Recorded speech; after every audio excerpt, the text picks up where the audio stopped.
La force mentale, c'est pas quelque chose avec lequel tu nais. C'est quelque chose qui se développe, habitude après habitude. C'est une véritable compétence et dans cette vidéo, je vais t'apporter 5 outils de force mentale qui vont te permettre de te mettre au-dessus de 95% des gens. Pourquoi je te dis ça? Eh bien simplement parce que c'est ce que j'ai expérimenté sur moi-même et sur des milliers d'élèves depuis 25 ans. En 2002, j'étais à l'armée, j'étais instructeur de Krav Maga pour certaines unités combattantes et certaines unités d'élite. Ma spécialité, c'était d'apprendre aux jeunes recrues à pouvoir avoir assez de force mentale pour pouvoir faire face à des attentats terroristes, pour pouvoir aller en état de guerre, pour pouvoir aller sur le terrain, être déployé et avoir suffisamment de force pour gérer des situations chaotiques. Vers la fin 2002, j'ai participé à un entraînement assez physique et j'ai envoyé un coup de pied circulaire vers mon partenaire. Il a attrapé ma jambe et j'ai entendu un énorme crack. Et ce crack, il résonne encore dans mon esprit. Pourquoi? Parce qu'il a signé la fin de ma carrière militaire. J'ai dû quitter l'armée, j'ai dû rentrer en France et pour moi, j'ai vécu ça comme un véritable échec. Sans la force mentale, sans ce que j'enseignais aux forces spéciales, aux unités combattantes, j'aurais pas été capable de me relever et surtout, j'aurais pas été capable de trouver une façon de continuer à transmettre ce qui était fondamental pour moi, de continuer à transmettre les valeurs que j'avais envie au travers des arts martiaux, du Krav Maga, de la discipline, de la force mentale. Et cet échec, j'en ai fait une force puisque 25 ans plus tard, j'ai enseigné la force mentale dans plus de 14 pays. J'ai aidé des milliers de personnes à se développer. J'ai permis à des centaines d'instructeurs de pouvoir ouvrir des clubs de Krav Maga et à leur tour, d'aider les gens sur la discipline, sur la self-défense, sur la confiance en soi et leur permettre de pouvoir se déployer. Le premier outil que j'aimerais t'apporter, c'est accepte l'inconfort avant qu'il ne te choisisse. C'est très important d'accepter l'inconfort. Aujourd'hui, les gens sont faibles parce qu'ils restent dans leur zone de confort. La zone de confort, c'est l'habitude que tu t'es créée, la façon de vivre que tu t'es créée, le métier que tu t'es créé, la façon que tu as de gérer ta relation de couple avec ta femme, la façon que tu as de gérer tes enfants. C'est ça ta zone de confort. Ok, ça veut dire que tu es rentré, que tu le veuilles ou non, dans une espèce de routine qui est confortable aujourd'hui, mais qui est aussi une prison dorée. Chaque confort que tu crées, chaque habitude que tu crées est un barreau de plus dans cette prison dorée. Et tant que tu restes dans cette zone de confort, ça va pas. Je te disais au début de la vidéo que j'enseignais aux forces spéciales. Dans mes cours de self-défense, dans mes cours de Krav Maga pour l'armée, il y avait quelque chose de fondamental, c'est que je ne les habituais jamais à quelque chose de précis. Lorsqu'ils venaient en cours, pendant 2 heures, ils savaient jamais ce qui allait se passer. Et j'ai une anecdote à te raconter. Je travaillais un moment avec Chayetet 13, c'est l'équivalent des Navy Seals ou des commandos Uber en France. À un moment donné, dans leur parcours, il n'y avait pas de séance de Krav Maga prévue dans la semaine. J'ai été voir le commandant, j'ai dit c'est quoi ce bordel? Pourquoi il n'y a pas de Krav Maga prévu cette semaine? Et il m'a dit je suis désolé Manu, mais là cette semaine on est surbooké, on a des activités non-stop, on use les mecs au maximum. Je vois pas quand est-ce qu'on peut faire une séance de Krav Maga. Je lui ai dit montre-moi l'agenda. On a regardé, effectivement, ils enchaînaient les formations non-stop. Et à un moment donné, je pointe un jour et je lui dis dis-moi, ce jour-là, vous faites une marche de 30 km? Il me dit oui. Et alors? Je fais à quelle heure vous rentrez à la base? Je dis je sais pas, on va rentrer vers 2-3 heures du matin. Et je dis c'est parfait. À 3 heures du matin, on va les allonger dans le gymnase. Ils vont commencer à faire des étirements. On va fermer les lumières. Les instructeurs de Krav Maga vont arriver et on va démarrer un cours de 2 heures de Krav Maga que de combat hyper intense. On va encore une fois, les sortir de leur zone de confort. Alors, je te dis pas de faire ça exactement dans ta vie aujourd'hui parce que peut-être que ça correspond pas exactement à ta situation. Mais ce que je veux te dire, c'est écoute l'état d'esprit. L'état d'esprit, c'est de ne jamais se reposer sur ses lauriers. L'état d'esprit, c'est de trouver quelque chose de différent, un nouveau challenge pour te sortir de ta zone de confort parce que c'est ça qui va te permettre de contrôler ton mental et d'avoir un mental fort. Alors pour mettre en place ce premier outil, ce que je vais te demander de faire, c'est chaque jour, quand tu vas te réveiller, de faire une petite action inconfortable. Ça peut être prendre une douche froide, ça peut être faire un appel que tu n'as pas envie de faire et que tu as envie de repousser. Ça peut être une séance de sport que tu n'as pas envie de faire, tu es fatigué, tu en as marre, tu travailles beaucoup. Et tu vas te pousser un petit peu. Ça peut être ce que tu veux. Ça peut être une marche de 10 000 pas alors que, encore une fois aussi, tu te dis non, je suis fatigué, j'en ai marre. Non, sors de ta zone de confort, essaye quelque chose de nouveau régulièrement, ça va travailler ton mental. Attends une seconde. Est-ce que c'est important pour toi de reprendre le contrôle de ta vie? Est-ce que c'est important pour toi de devenir discipliné, calme et focalisé sur les actions que tu dois mener pour pouvoir atteindre tes objectifs? Si la réponse est oui, je te propose de rejoindre mon challenge offert 14 jours pour reprendre le contrôle. C'est 14 missions simples, 14 vidéos simples et que du passage à l'action pour reprendre le contrôle. Si tu veux rejoindre le challenge, il te suffit de cliquer sur le lien que tu trouveras sous la vidéo. On retourne à la vidéo. Habitude numéro 2, parle-toi comme un commandant parlerait à ses troupes et non pas comme une victime. J'avais fait toute une vidéo sur le discours intérieur, je t'invite à la regarder, elle était passionnante. Écoute-la bien parce que le discours intérieur, la façon dont tu te parles, conditionne littéralement si tu vas devenir fort ou si tu vas devenir faible. Il y a deux personnes en toi, il y a une personne faible et une personne forte. Si tu te parles avec faiblesse, tu vas nourrir la personne faible. Et cette personne faible, elle va prendre de plus en plus de place dans ton corps, dans ta tête, et tu vas en faire une réalité. Et à l'opposé, si jamais tu te parles comme une personne forte, si tu te donnes des ordres, si tu te conditionnes, si ton discours intérieur, il est aidant, il te permet de progresser, eh bien dans ce cas, c'est cette personne que tu nourris,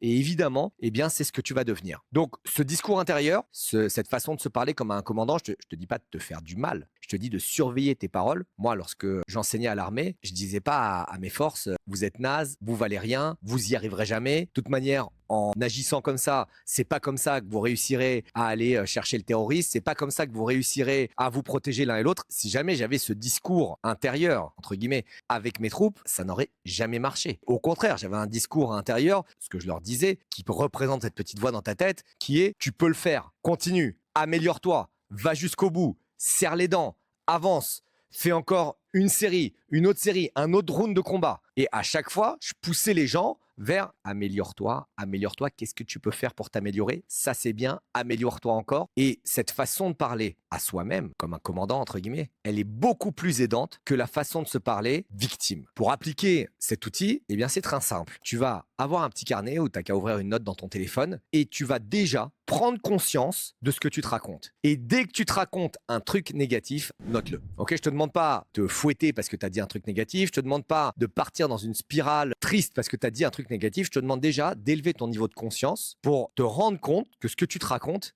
bah, c'est pas aidant. Ok, et encore une fois, ce que tu te racontes, c'est des phrases comme c'est trop dur pour moi, j'y arriverai pas, c'est au-delà de mes capacités, je suis trop jeune, je suis trop vieux, je suis trop gros, je suis trop mince, je suis trop petit, je suis trop grand. Enfin, toutes ces phrases qu'on se dit à chaque fois qui fait que c'est pas le bon discours. Outil numéro 3 pour être au-dessus de 95% des gens et être fort mentalement, c'est contrôle ce que tu peux contrôler, lâche ce que tu ne peux pas contrôler. Et ça, c'est vraiment, vraiment important. La plupart du temps, les gens vont s'exciter sur ce qu'ils n'arrivent pas à contrôler, ce qui ne dépend pas d'eux. Ils n'ont aucune prise sur ça. Si je te donne un exemple entrepreneurial, par exemple, tu ne peux pas contrôler ce que va te dire ton client. Tu ne peux pas contrôler si oui ou non, il va signer pour ton offre. Ça, c'est incontrôlable. Et si tu t'énerves sur ça, si ça te brise mentalement, eh ben, c'est pas bon. Moi, je vais te dire quelque chose, quand j'accompagne mes clients, je recadre tout de suite vers mais qu'est-ce que tu peux contrôler? Et là, il se passe quelque chose dans la tête. Qu'est-ce que tu peux contrôler? Bah, le nombre de rendez-vous clientèle que tu vas faire, le nombre de personnes que tu vas appeler. Ça, tu peux le contrôler. Ça, c'est en ton contrôle. Mais si jamais tu dis, oui, mais comme telle personne n'a pas signé, donc ça ne me motive plus pour pouvoir appeler mes clients, c'est pas bon. Ton focus mental, il doit être sur ce que tu peux contrôler. Et ça, c'est pour tout ce qui t'arrive. Donc, arrête de vouloir contrôler les autres. Arrête de vouloir contrôler une situation. Arrête de vouloir contrôler un pays. Arrête de vouloir contrôler une situation économique. Tu ne peux contrôler qu'une seule chose, c'est toi-même. Et c'est ça, tout le secret de la maîtrise de soi. C'est qu'en te contrôlant toi-même, tu vas avoir un effet sur tout le système. Parce que tu vas agir différemment de l'intérieur, ça va résonner différemment à l'extérieur. Et là, tu vas avoir des résultats. Là, tu vas avoir les gens qui vont commencer à faire ce que toi, t'aimerais qu'ils fassent. Là, tu vas avoir des résultats sur ton chiffre d'affaires. Là, tu vas avoir des résultats dans ta vie de couple. Là, tu vas avoir des résultats avec tes enfants. Et là, ça va tout changer. Et là, tu vas reprendre le contrôle de toi-même. Donc, application simple de l'outil. Sur une journée de 24 heures, les actions que tu fais, note quelles sont les actions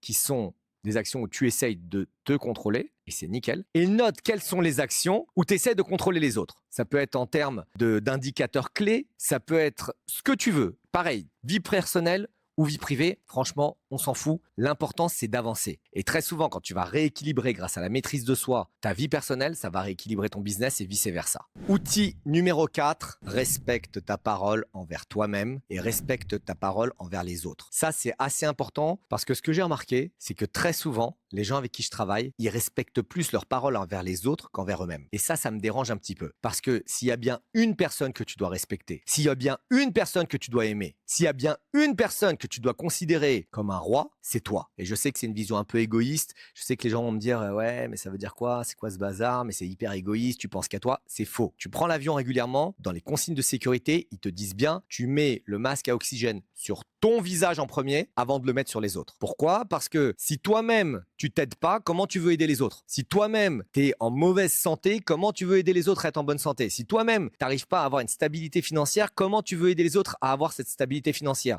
Si toi-même, tu t'aimes pas, comment tu veux aimer ta femme? C'est pas possible. Donc, respecte en premier les promesses que tu te fais à toi. Ça, c'est vraiment extrêmement important. Tu te promets de faire quelque chose, tu agis et tu respectes le contrat que tu as fait avec toi-même. Et bien entendu, j'ai dit que c'était plus facile, mais il y a des gens qui cumulent les deux problèmes. Bien entendu, respecte tes engagements avec les autres. Si tu veux devenir fort, si tu veux que les gens te respectent, si tu veux être au-dessus des autres, eh bien, tu dois respecter ta parole. Tu dois être un homme discipliné, clair, focus, sur lequel on peut s'appuyer. Un homme de parole. Et l'application de cet outil, il est très simple. Je vais te demander de choisir une habitude. Quelque chose de petit, quelque chose de facile. Tu sais, on ne progresse pas en faisant des pas de géant, on progresse une étape après l'autre et de façon cumulée, ça crée des pas de géant. Donc, choisis une étape. Quelque chose de petit, ça peut être ce que tu veux. 10 minutes de sport tous les matins, 10 minutes de méditation, écrire dans ton journal régulièrement pour pouvoir réfléchir sur ce que tu as fait hier et bien préparer ce que tu as envie de faire dans la journée, c'est toi qui décides. Et cette habitude, tu vas te faire une promesse à toi-même de l'appliquer pendant les 30 prochains jours. 30 prochains jours, tu appliques cette habitude et tu respectes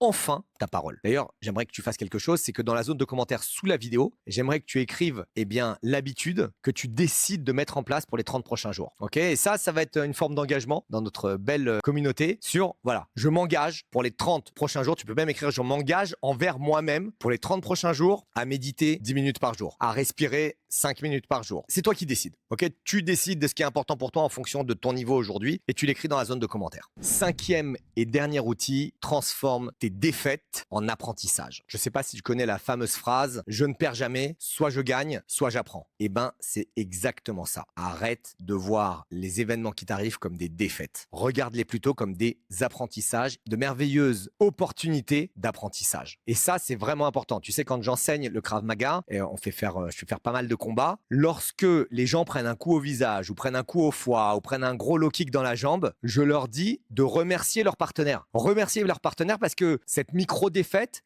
c'est un apprentissage. Tu apprends que ta garde, elle est trop basse. Tu apprends que ta garde, elle est trop ouverte. Tu apprends que ta jambe, elle est trop devant. Tout ça, c'est des apprentissages. Et c'est réel pour ta vie aussi de tous les jours. Ça veut dire qu'une boîte qui fait faillite, c'est un apprentissage. Et je connais énormément d'histoires d'entrepreneurs qui ont fait faillite et qui sont revenus plus forts. Et il y a d'autres entrepreneurs aussi qui ont fait faillite et qui n'ont plus jamais touché à l'entrepreneuriat de toute leur vie en disant c'est trop dangereux. Je préfère rester salarié toute ma vie parce que l'entrepreneuriat, ça fait mal. Évidemment que ça fait mal, mais c'est dans l'inconfort que tu progresses. C'est dans l'inconfort qu'il va y avoir cette transformation. Si tu décides que c'est une défaite et que ça y est, c'est fini, tu restes dans ta zone de confort. Et si tu restes dans ta zone de confort, je te l'ai déjà dit tout à l'heure, c'est pas là que tu vas devenir fort mentalement. Donc, analyse tes défaites comme des apprentissages, comme des événements, comme de simples faits et arrête de te dire une défaite égale fin de ma vie entrepreneuriale ou fin de ma vie de couple ou fin de ma relation avec mes enfants. Non, c'est une information. Et cette information, à toi de la traiter, à toi de te parler comme un commandant. Je sais pas si tu vois tous les outils que je te donne dans cette vidéo, ils sont complètement liés les uns aux autres et c'est ça qui te permet d'avoir la maîtrise de soi, c'est ça qui te permet d'avancer et c'est ça qui te permettra de devenir beaucoup plus fort que 95% des autres. Maintenant, une chose essentielle à comprendre, c'est pas parce que tu regardes cette vidéo que tu vas devenir fort. La seule chose qui fait que tu vas devenir fort, c'est parce que tu appliques le contenu de cette vidéo. vidéo. C'est excessivement important. Si tu n'appliques pas, il ne va rien se passer. Tu vas rester encore une fois dans ta zone de confort. Tu regardes cette vidéo, tu as vu des choses intéressantes, c'est bien, tu as passé un bon moment, tu t'es diverti. Mais la question, c'est qu'est-ce que tu vas en faire? Qu'est-ce que tu vas faire de ces informations? Qu'est-ce qui va se passer? Donc, premièrement, tu vas passer à l'action. Écris dans la zone de commentaires ce que tu retiens de cette vidéo, ce qui était important pour toi, ce que tu décides de changer dans ta vie, quel outil tu vas essayer et comment tu vas l'essayer. Écris-le dans les commentaires parce que c'est déjà le début du changement. Deuxièmement, abonne-toi, comme ça, tu seras sûr de rater aucune de mes vidéos.